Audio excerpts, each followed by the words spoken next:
할렐루야. 네. 오늘은 어버이 주일이어서 그런지 자리가 좀 많이 빈 게 우리 부모님들께 가시지 않았나 생각합니다.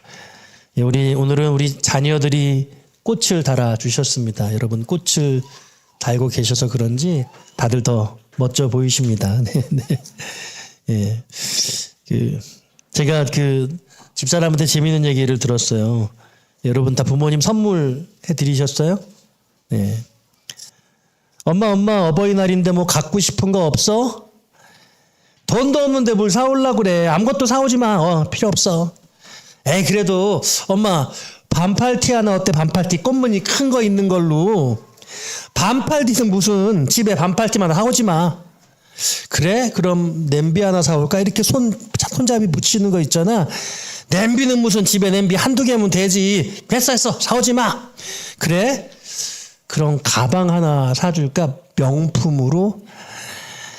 몰라. 네 마음대로 해. 그래. 알았어. 그럼 어깨끈 있는 걸로 산다. 어깨끈은 무슨 어깨 아파서 죽겠구만. 사오지 마. 괜찮아. 아 그래. 그러면 그냥 손에 드는 걸로 산다. 몰라. 네 마음대로 해. 예. 제가 톡을 보내줘서 봤더니 엄청 웃었습니다. 저도. 네. 예. 우리 부모님들은 늘 아니라고 그러죠. 몰라 그러면 그거 원하신다는 뜻이라고 해요. 예. 몰라 그러면 그거 원한다 그런 뜻이다 생각하시면 되겠습니다. 부부는 20대는 사랑으로 살고 30대는 정신없이 살고 40대는 오지게 미워하며 살다가 50대 되면 불쌍해서 살고 60대 되면 감사하며 살다가 70대 되면 등 긁어주며 산다고 합니다. 저희 부부는 검사 결과 70대인 것으로 확인이 됐습니다. 네. 예, 저희들 등 자주 긁어주거든요. 네. 자, 우리 옆에 분하고 인사하고 말씀 시작하면 좋겠습니다. 명품백 선물 받으세요. 예, 남자분들한테는 명품백 선물하세요. 네. 네. 예, 여러분 부모님들 이렇게 명품 사드릴 수 있는 능력 되면 참 좋겠습니다. 엄마 아빠가 되신 여러분들에게 네, 자녀가 되신 또 여러분들에게 소망과 기쁨과 감사와 위로의 말씀을 드립니다. 오늘은 칼럼을 좀 여러분 앞에 들려드리고 말씀을 시작하려고 합니다. 5월 들어서 특별한 이벤트가 있죠. 스윗 홈 챌린지를 준비하고 있습니다. 여러분들이 어떻게 생각하실지 잘 모르겠어요. 그렇게 스윗하지 않은 집을 오픈하고 스윗 홈 챌린지를 하라고 하니까 담임 목사의 요구가 여러분들에게 좀 불편할 수도 있겠다는 생각을 했습니다. 맞습니다. 그래서 하는 겁니다. 그래서 하자는 거예요. 조금 스윗해지자고 해보자는 겁니다. 그래서 도전, 챌린지입니다. 집을 오픈하는 것이 어떤 의미입니까? 학창시절에 친구 집에 가본 적이 있습니다. 그 친구 집에 가본 아이들이 얼마나 될까 생각했더니 채 몇 명이 안 됐던 것 같습니다. 제 경험은 그랬어요. 한 반에 70명인데 그 친구 집에 가본 사람은 아마 몇 명이 채 안 될 겁니다. 그러니까 놀라운 일이 벌어진 것입니다. 제가 그 몇 명 중에 들어간 거죠. 그 집에 초대를 받았으니까 그러니까 그 친구는 저를 가까운 친구라고 생각하는 것 아니겠습니까? 누군가의 집에 가봤다는 것은 그와 친해질 수 있다는 뜻이고 또 집에 가봤기 때문에 가까워진 거고 또 더 깊이 가까워질 수 있는 기회가 만들어진 것입니다. 집 문을 여는 것은 곧 마음 문을 여는 것입니다. 너에게 내 것을 보여주고 싶다는 의미죠. 혹 길을 지나다가 불신검문 당해본 적 있으세요? 제가 20대 때 당했는데 이 불신검문이 의심스러운 사람에게 주민등록증을 요구하는 겁니다. 어린 시절의 기억이지만 불쾌감이 아주 컸어요. 사전 동의도 없이 내 영역에 불쑥 들어오는 것을 좋아할 사람은 없습니다. 허락하면 안 될 일이죠. 사랑하는 여러분, 아무에게나 문을 열어주어서는 안 됩니다. 자신을 잘 지켜야 합니다. 만일 여러분의 마음을 누군가 그렇게 쉽게 들락거리고 있다면 매우 위험한 상태입니다. 경고드립니다. 단속을 제대로 하시기를 바랍니다. 자의가 아님에도 삶을 송두리째 무너뜨릴 수 있습니다. 무너지는 순간이 옵니다. 그걸 저는 다른 말로 이렇게 불러봅니다. 중독, 도파민. 사람일 수도 있지만 습관일 수도 있고 어떤 우리가 빠져버리게 되는 것들일 수도 있죠. 우리는 자신도 모르게 나쁜 것들에게 우리 자신을 내어줍니다. 내 집에 나쁜 친구들을 들인 것이죠. 아무 때나 내 의지와 상관없이 들어와서 내 영역을 허물고 나를 무참해지게 만듭니다. 산유의 교회, 우리 교회는 교우들을 등록하기 전에 최대한 등록 신방을 합니다. 신방이라는 것이 현대인의 정서에 전혀 맞지 않지만 도리어 그와 같은 이유 때문에 반드시 실천해야 되는 본질이 됩니다. 삶을 오픈하지 않은 이는 가족이 될 수 없습니다. 삶을 공유해야 비로소 가족이 되는 것입니다. 우리는 그와 같은 이들은 가족으로 받아들이지 않습니다. 집에 방문을 허락한다는 것은 자신의 소중한 삶의 영역을 나누겠다는 의미입니다. 목사가 신방을 간다고 하면 성도들은 의례 대청소를 합니다. 목사님, 우리 집은 항상 이렇게 깨끗해요 라고 소리 없이 외치시죠. 다만 닫힌 문은 금단의 영역입니다. 함부로 열어서는 안 됩니다. 자칫 위험해집니다. 조심하십시오. 그러나 저는 닫힌 문 너머에 무언가를 상상합니다. 목사는 보이는 것만 보지 않습니다. 모르겠습니다. 저절로 그렇게 느껴집니다. 그러니 집안의 모든 문을 가급적 열어놓으시기를 바랍니다. 제가 의심하지 않도록 말입니다. 열려있는 문은 집의 어느 영역도 허락하고 그곳에 들어가도 좋다는 그런 의미일 것입니다. 우리 집은 이렇게 모든 것을 오픈할 수 있습니다. 우리 집은 다 깨끗해요. 비밀이 없습니다. 그런 의미인 것이죠.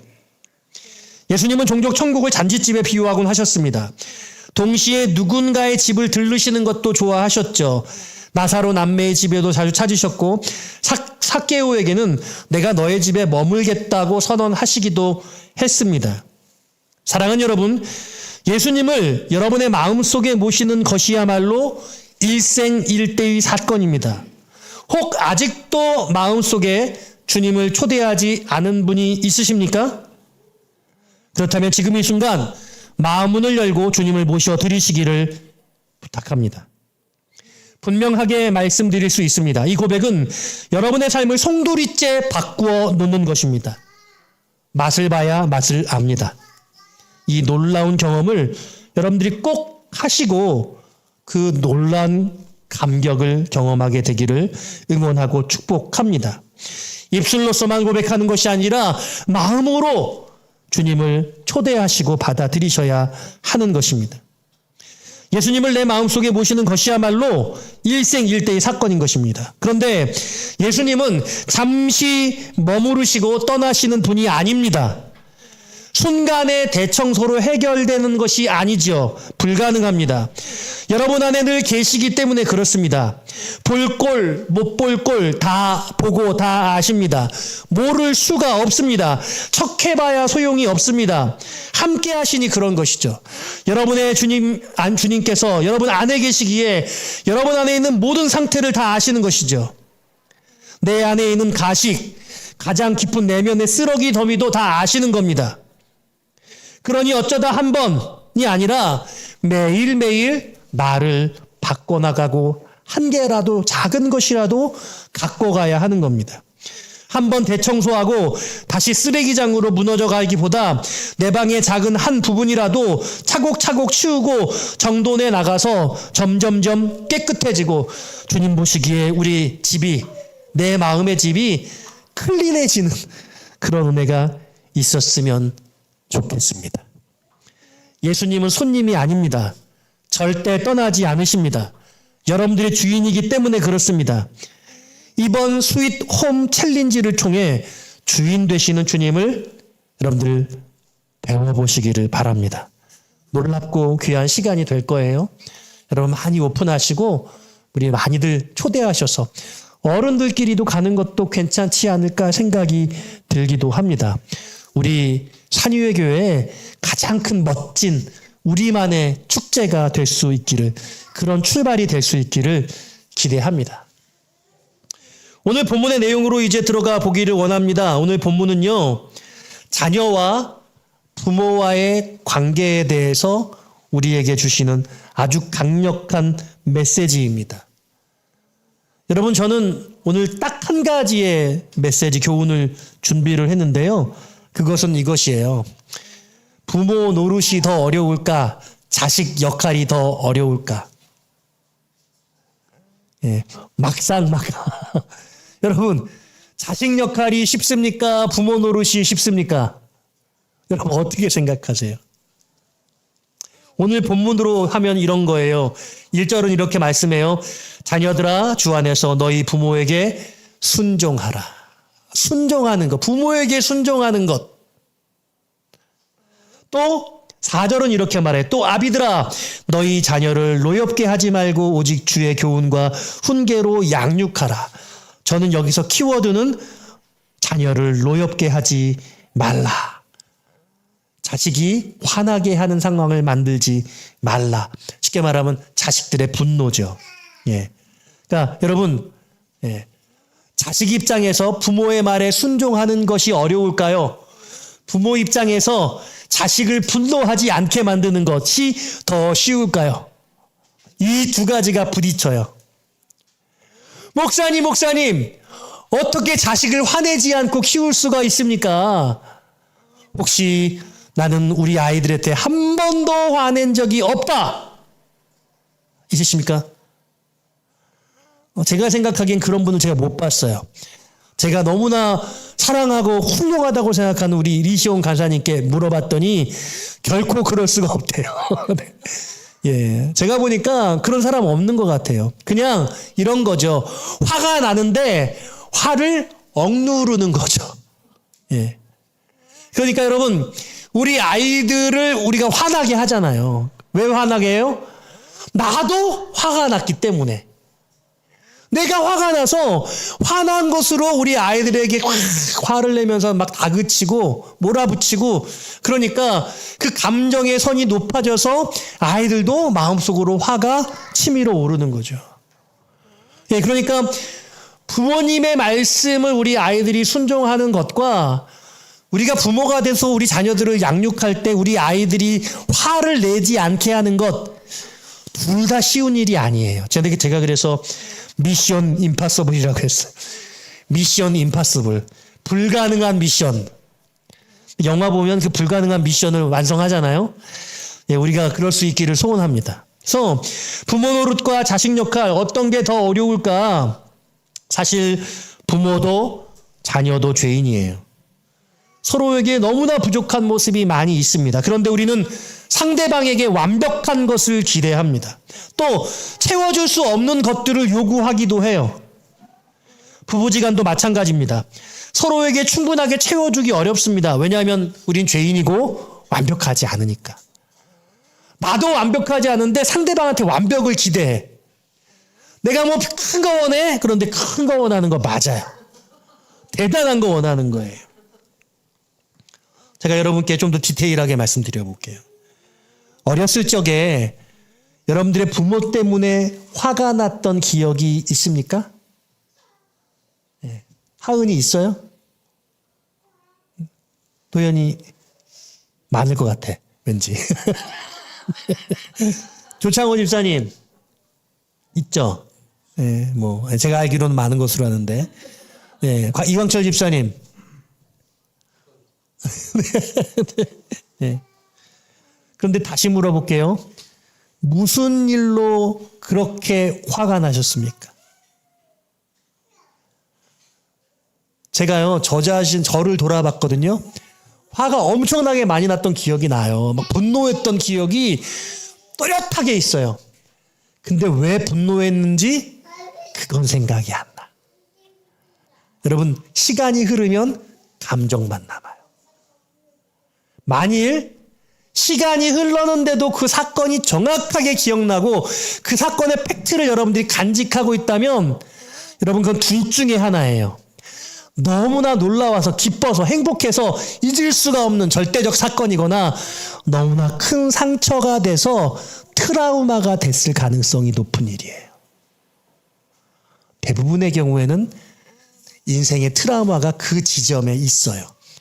그냥 대부분의 부모님들에게 받았던 그 마음속의 상처와 분노는 사실 지나가면 잊혀져. 그냥 감정만 남아요. 그런데 어떤 일들은 기억이 나요. 잊혀지지가 않아. 저도 그런 게 있긴 있더라고요. 사건이 자세하게는 기억이 안 나는데 저희 집이 형과 저밖에 없다 보니까 항상 불평등했어요. 불공정해. 뭐가 불공정하냐면 먹는 건 공정해. 근데 입는 게 불공정해. 항상 형은 새 거 입고 저는 얻어 입고, 형은 새 거 입고 저는 얻어 입고, 제가 참다 못해가지고 왜 맨날 형만 새 거 주냐 그러면 그런 죄를 불쌍히 여겨서 어쩌다 한 번 새 거 한 번 사와요. 근데 저희 형은 어떤지 알아요? 이 옷이 마음에 안 든다고 짜증을 내는 거야. 이걸 옷이라고 사왔냐고. 나는 이런 취향은 맞지 않아. 안 입는다고. 그러면 제가 뭐라고 말했겠어요? 복에 겨워가지고 아주 그냥 밥 사고 있구만. 그러면서 주기만 해도 감사하지. 감지덕지지. 그러면서 제가 형을 막 나무랬던 기억이 있는 것 같아요. 아마 그런 일들이 여러 번 있었겠죠. 제 어린 시절 내내 나는 늘 형한테 물려입었다는 것에 대한 어떤 불평등함, 이런 마음들이 제 안에 하나의 상처 같은 것으로 남아있다는 생각을 하게 되었습니다. 사랑하는 여러분, 그러니까요, 여러분들이 어렸을 적에 여러분들의 부모님으로 말미암아 어떤 마음속에 상처를 가지고 있고 그것은 여러분들의 모습이죠. 여러분들이 그런데 이제 부모가 돼서 또다시 여러분들의 자녀들을 돌봐주는데 또다시 우리의 자녀들에게 그와 같은 상처와 아픔을 주고 있다는 거예요. 이게 반복되고 되풀이되죠. 제가 어렸을 적에 그런 생각이 들어요. 아주 여러 번 곱씹었던 것 같아요. 나는 이 다음에 결혼해서 가정을 이루면 절대로 이 아이, 우리 자녀들한테 그와 같은 불공평한 처사는 하지 않을 거야. 나는 반드시 공평하게 해줄 거야. 이렇게 되뇌이고 또 되뇌였던 것 같아요. 그런데 제가 오늘 말씀을 준비하면서야 그 옛날 그 생각을 떠올렸어요. 잊고 지냈던 거지. 우리는 어린 시절의 마음속에 그 생각들을 다 지나버리고 잊고 있었던 것입니다. 오늘 저는 자녀들에게 순종하라는 말씀에 앞서서 먼저 부모님들에게 이런 말씀을 드리고 싶어요. 우리 하나님께서 명확하게 가르쳐 주셨는데요. 우리 자녀들을 가르치는 분명한 텍스트가 있어요. 뭡니까? 성경. 성경은 우리 자녀들 양육의 교과서입니다. 그런데 우리는 이 교과서를 가지고 가르치지 않고요. 세상에서 어떻게 하면 자녀를 잘 가르칠까? 온갖 세상 것들을 가지고 자녀를 잘 가르치려고 그래요. 근데 성경은 뭐라고 말씀하고 있냐면 오직 주의 교훈과 훈계로 양육하라. 텍스트는 성경책이에요. 근데 이 성경으로 자녀들을 양육할 때 그 양육의 매우 중요한 하나의 조건, 컨디션, 원 컨디션, 한 가지 조건을 달아놓고 있는데 그게 뭐냐면 단 이 성경 말씀으로 자녀들을 양육하는 데 있어서 아이들이 화나게 한다면 그건 네가 잘못 가르치고 있는 거야. 이렇게 말씀하고 있어요. 우리는 대부분의 경우에 화를 내면서 아이들을 나무라고 감정을 주체하지 못해서 그 감정 때문에 사건, 사고를 만들어요. 그러면 제가 해봤거든요. 그러면 내가 지금 감정이 너무 격앙돼 있으니 감정을 정돈한 다음에 혼내야지. 그리고 조금 지나서 감정이 정돈되잖아요. 그럼 어때요? 혼낼 마음이 안 생겨. 혼낼 일이야. 그냥 지나가게 돼. 그냥 둘 중 하나예요. 혼내지 않을 일을 혼내는 것이거나 혼내야 되는데 혼내지 않고 지나가는 거나. 맞아요. 그렇죠? 다시 정리할게요. 화가 난 상태에서 혼내야 되는데 그때 참고 기다려서 이걸 혼내지 않아도 되겠구나라고 생각한다면 그 화가 났을 때 내 태도가 얼마나 문제가 있는가를 점검하게 되는 것일 거예요. 그런데 우리가 화가 다 지나고 난 다음에 반드시 혼내야 됨에도 불구하고 그걸 그냥 지나가게 된다면 우리는 자녀들을 바르게 가르쳐야 할 기회를 놓쳐버리는 거예요. 그러니까 여러분, 우리는 어떤 양상에 빠져 있냐면 화내지 말아야 될 일을 화를 내면서 막 애를 나무라는 그런 상황이나, 화를 내지 않고 아이를 바르게 지도해야 되는데 화가 났지 않았기 때문에 바르게 지도할 것을 그냥 지나쳐버리거나, 양쪽 잘못을 저지르는 거예요. 성경은 뭐라고 말씀하고 있냐면 정확한 하나님의 말씀을 가지고 너 자신의 감정을 다스리며 이 말씀으로 아이 스스로가 자기의 잘못을 깨달을 수 있도록, 아이가 그것을 인정하고 맞아요, 그건 내 잘못이에요, 그렇기 때문에 나는 부모님에게 마땅히 혼나야 됩니다 라고 본인들이 스스로 인정할 수 있도록 가르쳐주라는 게 성경의 본질이에요. 할렐루야. 목사님, 그거 너무 어려워요. 맞아요, 어려워요. 우리는 우리 자신의 노여움을 해소하는 것, 그 방식부터 한 단계 한 단계 훈련해 나가야 할 거예요. 자, 그런가 하면 오늘 이 자녀와 부모가 만나는 이 지점에 이 에베소서 6장의 말씀이 우리가 특별히 살펴봐야 되는 부분이 있는데, 이 에베소서 4장, 5장, 6장은 믿음의 가정에, 믿음의 사람들의 삶에 대한 이야기를 하고 있는데, 부부지간에 대해서는 에베소서 6장에서 이야기하고 있습니다. 에베소서 6장에서. 그런데 부모 자녀지간에 대한 이야기를 나눌 때, 여기 물론 종들에 대한 상전과 종의 관계에 대한 이야기도 나와 있습니다. 이거 상전과 종의 관계도 같은 원리입니다. 그런데 부모에게 자녀 양육을 어떻게 해야 되는지를 우선적으로 가르친 것이 아니라 1절에 보니까 먼저 또 아비들아 이렇게 시작하지 않고 1절에서 자녀들아 이렇게 말씀하고 있어요. 그러니까 부모 자식 관계의 바른 관계에 더 중요한 역할은 누구에게 있냐면 자식들에게 있다고 말씀하는 거예요. 자식들에게. 이게 성경이 말씀하고 있는 원리. 왜 그러냐? 이 오늘 1절의 말씀에는요, 옵션이 있어요. 하나님이 마치 이 자녀가 부모에게 순종해야 되는 이 상품은 1+1 상품처럼 주셨어요. 어떤 상품이 딸려오느냐라고 할 때 2절 말씀에 보니까 약속이 있는 첫 계명이에요. 여러분 잘 아시는 그 출애굽기에서 10계명을 주실 때 5계명에 주시면서 하나님께서 옵션을 다셨죠. 뭐라고요? 3절 말씀 다 같이 한번 읽어보기 원해요. 3절입니다. 시작. 이로써 내가 잘되고 땅에서 장수하리라. 여러분, 자녀가 부모에게 순종하면 잘 살 수 있대요. 그리고 장수한대요. 여러분, 잘되고 장수하시기를 주의 이름으로 축원합니다. 하나님께서 이 옵션, 부모에게 순종하라는 옵션을 달 때 다른 방식을 검토해 볼 필요가 있어요. 그게 뭐냐?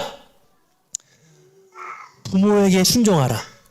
그런데 만약에 너희 부모가 훌륭하지 못해서 너희들을 잘못 가르치고, 너희 부모가 폭력 부모여서 바르게 가르치지 못하고, 너희 부모가 온전하지 못해서 이런저런 연약함이 있다고 한다면, 그렇다면 부모를 공경하지 않아도 좋아. 그렇다면 부모에게 순종하지 않아도 좋아. 이렇게 말씀하고 있지 않다는 거예요. 이 부모에게 순종하려고 하는 조건은 너희의 부모가 어떤 부모일지라도, 너의 부모가 못나고 무능하고 비도덕적이고 악하고 밉고 그런 부모일지라도 그 부모에게 순종해야 하는 것이라고 가르쳐 주시고 계시는 거예요. 그러면서 너의 부모가 어떤 부모이든 네가 그렇게 부모를 따르고 순종한다면 내가 너의 삶에 복을 더할 거야. 그래서 1+1, 마이너스 옵션이 아니라 플러스 옵션을 하나님이 주신 거예요. 왜 그럴까요? 왜 그렇습니까? 세상에 완벽한 부모는 없기 때문에. 뭐 무슨 TV 프로그램 세상에 완벽한 개가 없다고 그러는데 세상에 완벽한 부모가 없는 거예요. 우리는 모두 다 연약해요. 우리의 그런 연약하고 그런 흠을 타고 그 자식들이 아빠 엄마의 그런 잘못, 그 흠을 지적하기 시작하면요, 끝도 없을 거예요. 만약 그렇다고 한다면 부모 자식 간은요, 서로가 서로의 잘못을 지적하면서 끝도 없이 싸워야 할 겁니다. 자녀들 잘 들으십시오. 여러분들의 부모가 어떤 사람이더라도 그 허물을 덮어주라고 말씀하고 있는 거예요. 하나님은 완벽하세요. 하나님은 완전하십니다. 그러므로 이 땅 가운데 모든 것을 주시면서 그 완전하신 사랑을 이루셨지만 우리는 죄로 말미암아 연약해요. 그래서 하나님께서는 율법을 주시면서 죄 많은 부모의 그 연약함, 그 죄됨을 덮어주기를 원하셨습니다.